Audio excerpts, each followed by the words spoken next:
Today, I'm joined by Taso. Taso is a photographer, an artist, a designer, and an experienced branding expert.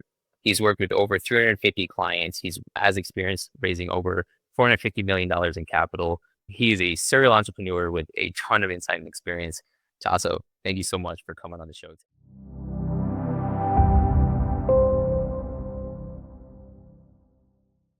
Taso, you have an insane resume and repertoire of what you've done and how you've gotten there. Could you give us like the 3,000 foot overview of how you got to where you're at today? Where I got into it completely by accident. And what I essentially do is I help companies with their product and their marketing. Okay. And by accident, That's a 30,000 foot view, right? for sure. By accident. So you mentioned previously that you were an artist. You started off in creating art and a designer, and then you segued into branding. How does that happen? When I was 23, I was just out of school pursuing my passion. And even though I thought I wanted to do one thing, which was be a fine artist, while I was living in Los Angeles, the dream, it just, life took me in a different direction and I was open to it. How I got here today is I just chased every single opportunity that came my way that made sense. I mean, definitely I've worked with the quote unquote wrong people, but even those are some amazing life lessons that need to be learned. But I just chased opportunities and segued as those opportunities saw that different things were required of me. I'm sure in the startup industry, everybody wears multiple hats. So over 350 companies in the last 20 years, you end up picking up a little bit from each organization. Not that I was as involved with all of them in the same way, but you end up having to fulfill certain roles that you didn't expect you need to fulfill. And just as I wanted to be helpful and also earn a living, just chased those opportunities. I ended up learning just so many things that I've had to evolve from artist to designer to marketing person to business person to operations. And that's been a journey. And I still enjoy doing the design and I still have branding clients. And it's interesting that as I've been in the industry longer, I'm no longer using Adobe Photoshop and Illustrator. I'm using Notion and say whatever contacting software you're using, whether it's MailChimp or Constant Contact. It's just a very different set of skills that I've had to acquire along the way. That makes a ton of sense. And I think that's a commonality that a lot of agency owners that, a lot of our listeners have is that they're just building this tool belt of skills that they can apply whenever they need to. So I'm curious, would you consider yourself an agency, a freelancer, or an entrepreneur? What, if you had to label it, what would it be? I used to have an agency. We used to have 3, 4 people in San Diego. We're all crouched around a very large coffee table, trying to make in the photos. I'll show you. And I've also done the solo freelancer model. Right now, I'm in this limbo between the two because while I do take a lot of work as, if you want to get technical, as a personal brand, I guess I'll follow my website, Taso.studio. I've never used my name before. It was always something like Pigeon King, which was our agency at the time, which is still around, but it's changed its vision because I've gone into the freelance model more. But like I said, I'm in limbo between the two because I also have people who I subcontract work to because I have been a creative director and a marketing director for companies. I'm good at writing creative briefs and giving people tasks to do that are well within their expertise, sometimes and hopefully better than me. I play the role of as both, again, talking what we were talking about earlier about wearing multiple hats. I end up having to wear both the CEO hat, the designer hat, the creative director hat, and just I forgot where I was going with that. Yeah, no worries. So you mentioned that you're now working on a project where you had, because of challenges that you had in your business with the clients that you're working with, you had to develop your own product. Can you tell us a little bit more about that? Yeah. So something I haven't shared with you is like my family history. I'm gladly kept this for the recording. My family was into real estate. And it's one of the reasons why I studied architecture in school is because my grandfather said, once you get out of school, we'll develop properties, Go be an architect. I'll fund it. We'll make tons of money. My grandfather passed away just before I graduated. In fact, for a very long time, I didn't even realize I had graduated. I thought I left college before graduation, and I didn't think I earned my diploma. I just found out this year that I did. But could you remind me what your question was? Because I don't want. I have a tendency to go off track. Remind me what your question was. Yeah, so you mentioned that you're developing a product, an ERP product. So I'm curious. Now I remember why I was telling you this story. Yeah. So all that to say is that I was expecting to be a big part of this company, this development agency, and instead it all went to shit. I don't know if I can say that on how you feel about curse. All good, no worries. Shit. Okay, it went to shit, and it went to shit because my grandfather. So it was my grandfather's company and his three children. My mom, one of them. His three children worked for him, and he ruled with an iron fist. And the deal was always that he was going to pass down the company equally to all three of them. And once he passed on, but with my grandfather gone, there was a power vacuum. My mom, my grandfather left the reins of the business to my mom, even though he gave her equal share. This created tremendous animosity from her two brothers, my uncles, and the family empire was lost. Family, I'm an orphan. Like it hurts to say I don't have a family. In fact, in California, I made all my friends in California my family. So yeah, it was really hard for me to see something that they toiled over for so many years. I ended up in smoke because my view, what was missing was clear communication and transparency. That was like I would say the biggest downfall from Nick Attack's investments, which was the name of our company. So I went from being supposedly I was going to be third generation wealth to shit, I got to build it all by myself. I'm first generation wealth, which I was fine with to a certain degree. The toxic relationships in my family because of the lack of transparency, because what happens when there's lack of transparency, there's holes in everybody's stories and everybody projects their worst fears into those holes. So you have everybody with their own traumas dealing with. I've had time to learn and figure out all this stuff, but when you're 70 or 23 years old, you're like, I don't want to have anything to do with this. I'm good. So there was like this split from my family, and it's always pained me. So when I decided to work on my product, it was to solve this problem. It was to solve the problem of how do we make sure that everybody in the organization has the information they need to make good decisions, to reduce micromanagement from CEOs and COOs who are control freaks, and we all are. You can't say you're not a control freak if you care about quality, but there has to be a place where the people who are coming after you are empowered to continue the legacy. And so, how do you have the handoff? And so, I learned something very interesting about liquid equity. I don't know if I called it liquid equity, but it's a concept that instead of having a certain amount of shares in the beginning of a company, which is like a very Judeo-Christian way of looking at the world, you can look at it more as like a Chinese organic point of view, where something grows, it isn't made. And so you say, okay, a company grows, and as it grows, it has more needs and more people come into the business, yada. And like every entrepreneur, they are always tight on funds at the beginning. So equity is a very good tool to get people to come on board. But a lot of people don't understand how equity works or the psychology of equity, which is says you and I get into a business together, and I say, we'll go 50-50. And then one day you're working 5 extra hours than I'm working. And the next day, you're working another 5 hours extra. And all of a sudden, Chris starts to feel like, hey, man, it's 50-50, but we're not doing the work 50-50. And I want more. And that's where the relationship starts breaking, right? You take each person separate. You are over here thinking, I'm working 5 extra hours a day than he is.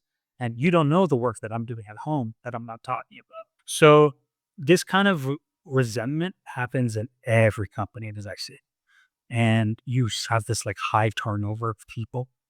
I started to learn about this liquid equity structure, which essentially allows for you to say, hey, listen, the company's worth zero today. Today, I'm going to put in 5 hours of my time, and 5 hours of my time at, let's say, a going rate of $100 an hour. As a freelancer. So that's $500 of value that I'm given to the company. The company should at that moment immediately generate those shares and didn't. And so the pie just went from 0 to 500 shares if we're doing a 1-to-1 ratio. And then all of a sudden we say, okay, now I have 100% of the shares and I want Taso to come help me with some consulting. And Taso charges $300 an hour, but I only need him for 1 hour. So he'll get 300 shares. So now you got 100 shares. I've got 300 shares. Your friend who's doing the accounting, she got 200 shares. That's 1,000 shares. You have 50% of the company. And then that sort of, you start to see how that starts to grow and grow. And then as the needs grow, you start adding voting rights and all that other stuff. But essentially, I developed a model off of this liquid equity that allows you to grow the business and fulfill your obligation while because everybody is tracking their hours in order to earn the equity, it brings all of that effort that I'm doing at home that you're not seeing to yeah. So that's like the gist of this product. It's like an ERP, like we were talking about earlier. It's like an ERP, a CRM, and an equity tool.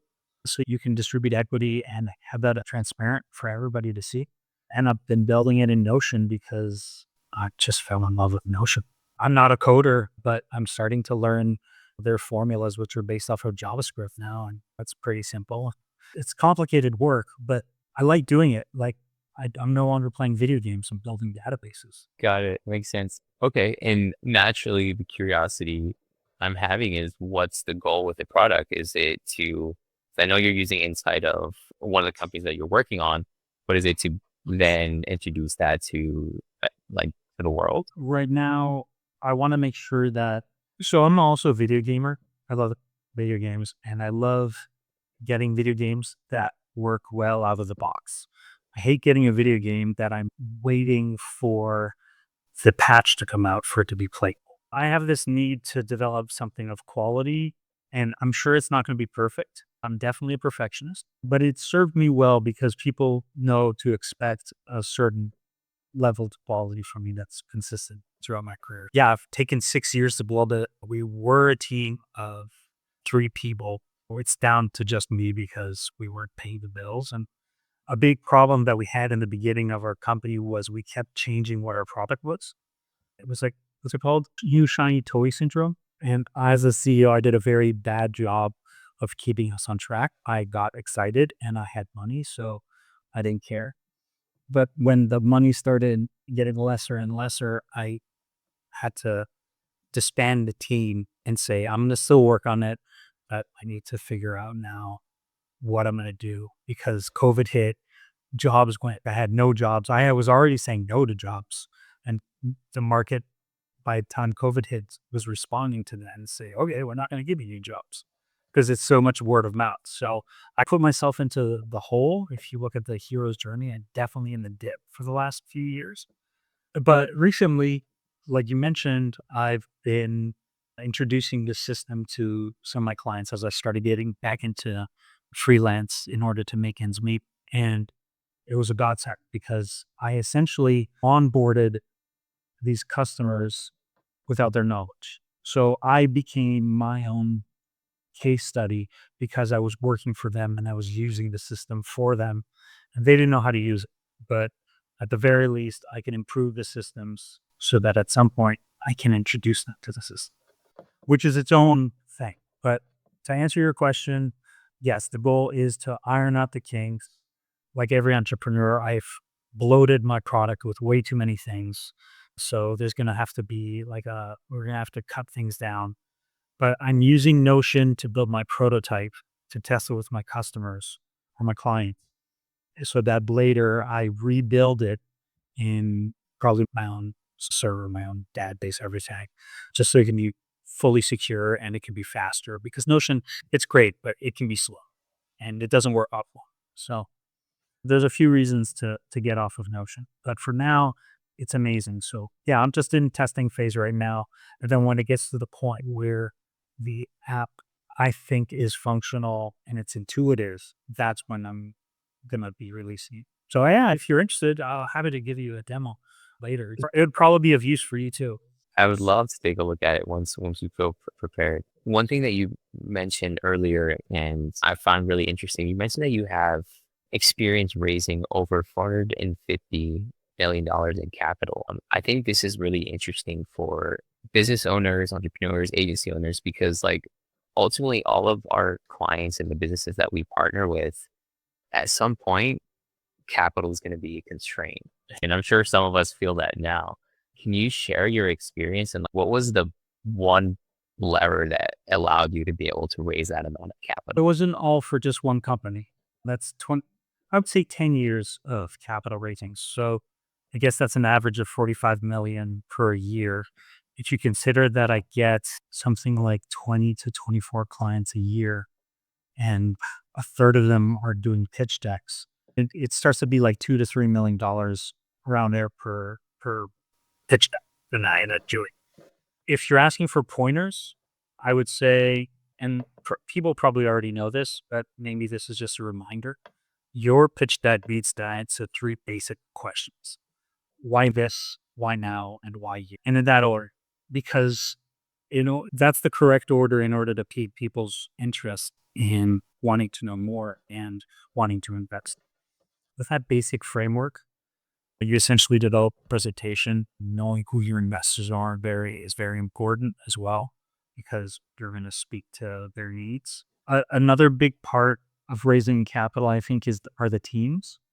And some work that I've done with teams is to help them better understand who they are and who their coworkers are. I use something called DISC. Are you familiar with DISC analysis? Like personality assessment. Specifically, behavioral analysis. I just as a fun party trick would just pull out the test and give cute girls at a clubs the personality test, and this really became part of my pickup. But I ended up learning a lot through I had a client of mine. I knew it as a different system. I didn't know it as DISC, and she showed me that because she was doing DISC.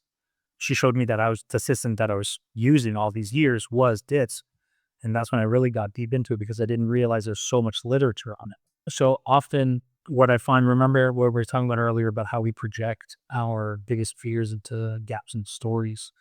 I found out that usually those gaps are filled in with four different types of stories. Like, for instance, a D, his biggest fear is being taken advantage of. So in that hole, the D has been that person was doing that because he was trying to hire me at a lower rate or get work for free or whatever it is that you fear is. I guess those ones are mine. But or an I, what's wrong with an I is they fear and it. So that's why it's very important for that to be attractive.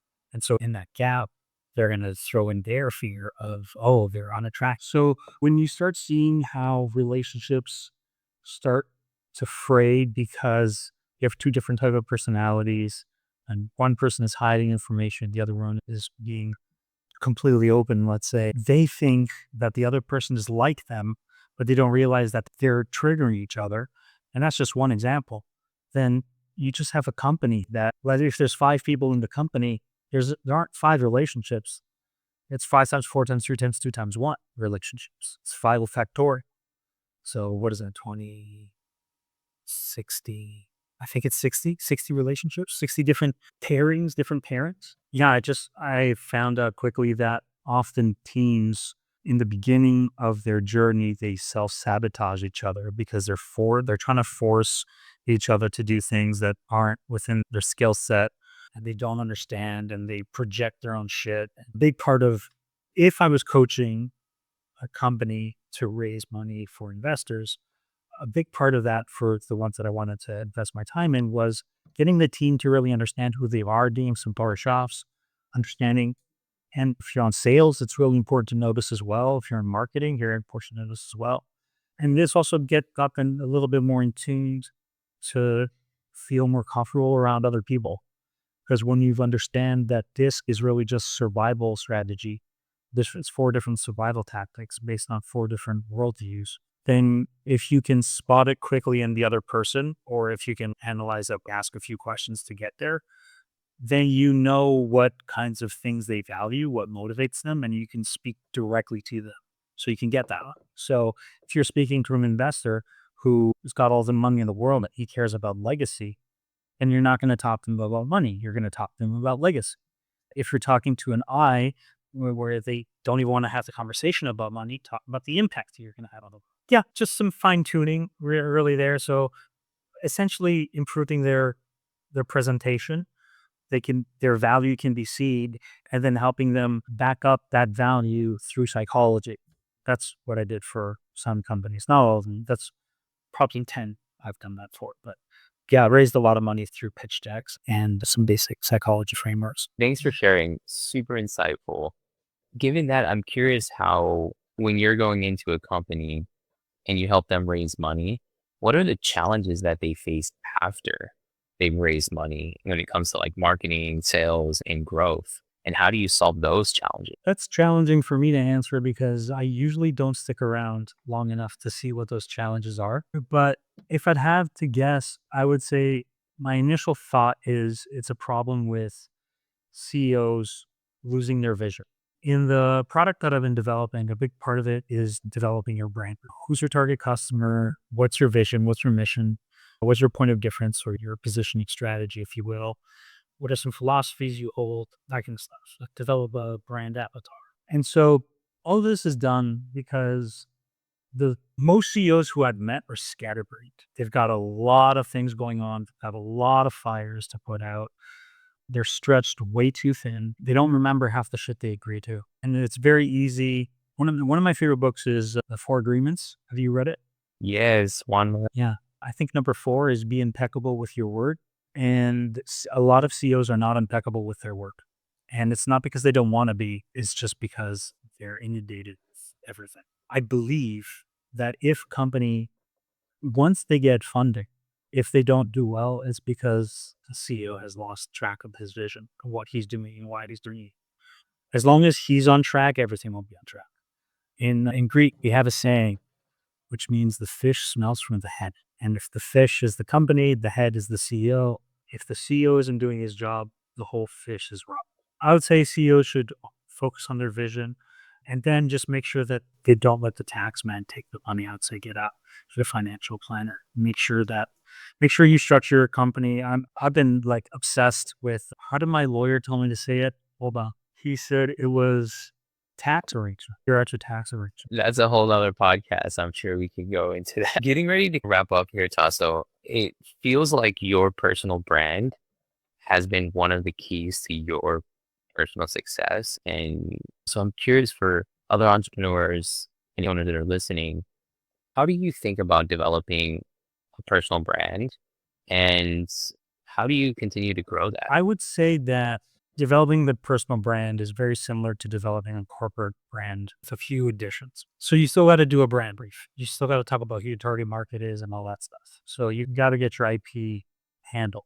I believe a big part of why personal brands succeed or they succeed when the person who is leading that personal brand is authentic.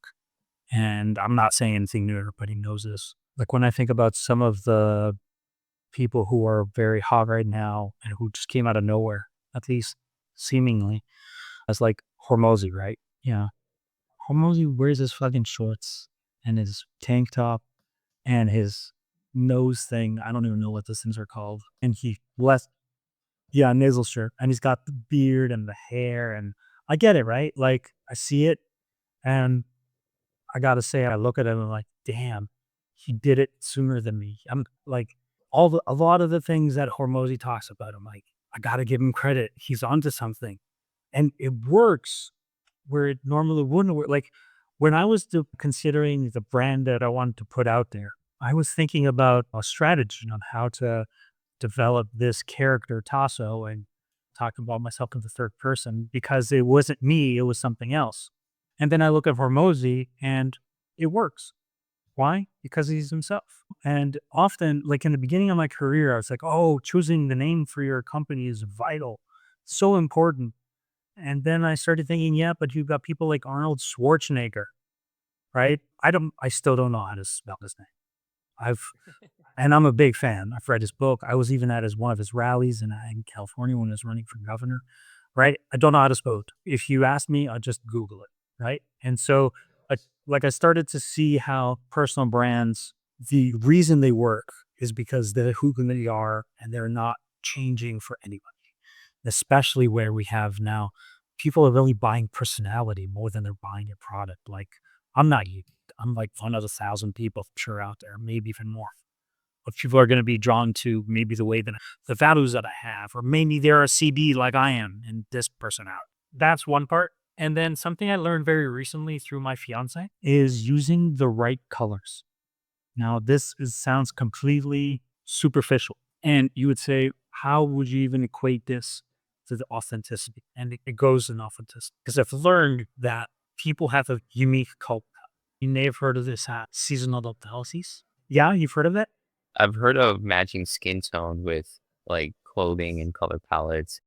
So it sounds aligned. Not sure it's the exact same thing. It probably is. That's how we started when we discovered, I should say Maria discovered it, but I was there along for the ride. But it's fascinating to know that you may not be able to develop trust with your customers because you're wearing the wrong colors. So if you're wearing the wrong colors, you look sick, tired, unhealthy. You'll look sick and tired and unhealthy at the same time. You look off put it. And like how when you look at an apple and it's brown, you don't think I want to eat it, right? You're like, something's wrong with this apple. It has to be like a bright red or even a green. But color informs everything about your perception on everything. And so if you're looking at me and I am dressed in black, which I'm not. It's really dark here, but this is not black. If you see me wearing black, you're gonna think I don't trust him. Something looks off with him. Maybe I should put my business elsewhere. So a big part of your presentation is your personal presentation for a personal brand. And that's where I would suggest getting your color analysis done. My fiance and I had been working on that side project for 3 years, maybe four, since COVID. So that's really six. Time flies. We were working with one of the originators for the 28 subsystem, where there's 28 different categories. And then as soon as or you could go to somebody who's a little bit more simple. But the idea being that once you get your colors done, your logo, your website, brochures, everything needs to follow that pattern so that if your logo is right next to your face, because usually as a solopreneur, as a personal brand, we're taking photos of yourself. You want to be wearing the right clothes, the right colors. Both style and color are very important, but colors makes more of an impact faster. That's the to answer your question, like those are the differences between a personal brand and a corporate brand. Awesome. Thank you for sharing. I think it's super insightful and something that people don't always think about is colors and how that affects how it can. So, Taso, we went into a bunch of different directions.